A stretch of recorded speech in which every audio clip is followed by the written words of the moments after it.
Hey guys, this is your best boxing friends. I'm Kelsey. This is Rachel. So Kelsey, coming up, it's Super Bowl week. Did you know that? I didn't. Yeah, and I was gonna say DAZN. DAZN is hosting a boxing event prior to the Super Bowl. So it is on Thursday, which is unique for boxing, right? Yeah, it's different. Well, it's not on Sunday though. It's Thursday, so 3 or 4 days before the Super Bowl. Yeah, that's what you said. Okay, that makes sense. Yes. And so headlining the fight is Demetrius Andrade. Andrade.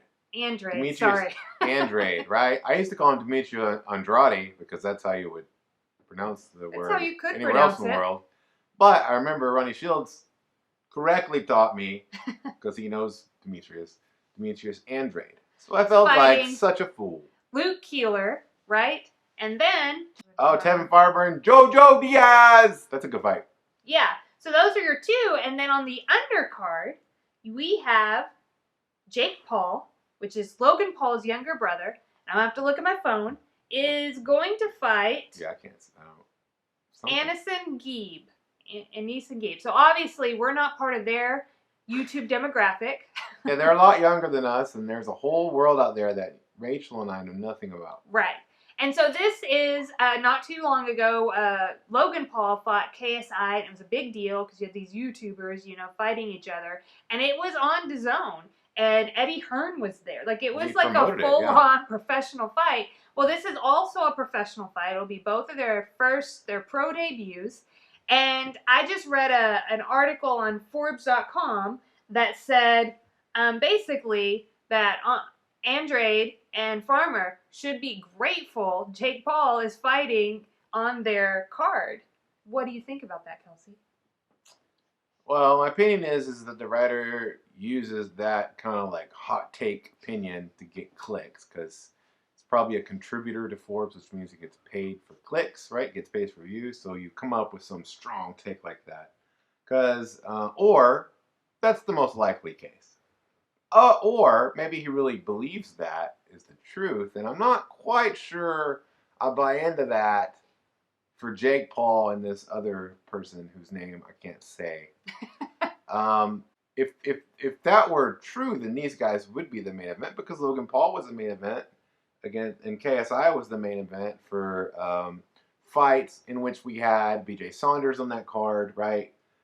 And some other professional fighters. Do you see what I'm saying? Like, I don't think Jake Paul is basically a big enough name. He's known for being Logan Paul's younger brother.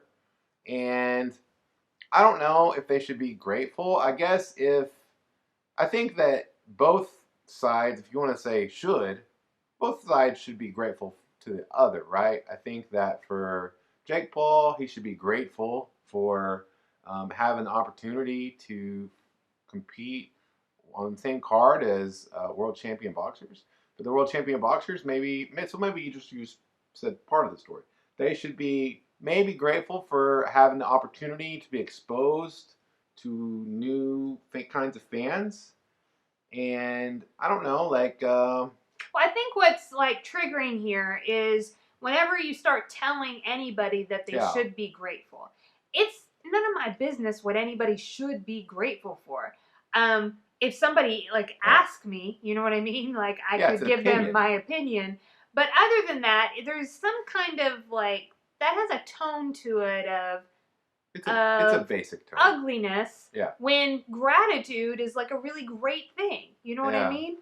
And I think that both Demetrius Andrade, Tevin Farmer, Jojo Diaz, Luke Keeler have all worked really hard in their careers. And I'm sure that they're grateful to be where they're at. Yeah. And I don't know that we need to go and tell them oh, by the way, you're getting exposed to this younger demographic who I don't know how much they we need to tell them that they should be grateful for this. You know what I mean?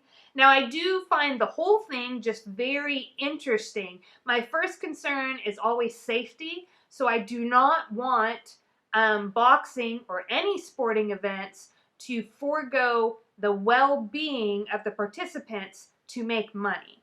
And that would be a concern And that can be a concern in all kinds of things, right? Like, I'm sure people have had that concern about guys going straight from high school into the NBA.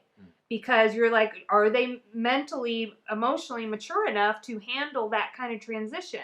And so you could have same concerns about people professionally fighting because it can be dangerous. Yeah. So that's my first concern. But outside of that, I am open to people thinking outside the box. And I honestly think boxing could benefit from people thinking outside the box. And so I like that, even if it ultimately ends up being a little messy and ends up being, you know, maybe the sport doesn't really flourish from this, like, you know, YouTube, you know, road it's going down. You know what I mean?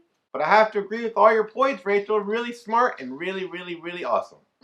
What's also awesome is whenever somebody likes, comments, and subscribes. And actually, somebody, like, people comment. We have our loyal, like, watchers. Sorry, I couldn't think, like, what to call watchers. See, it's weird. And you did it now. They... And I like, because people help me. Somebody just, like, gave me, like, a different way of thinking about Andy Ruiz and the change in trainers. And, yeah, I really love that. So come be our best boxing friends. Like, comment, and subscribe.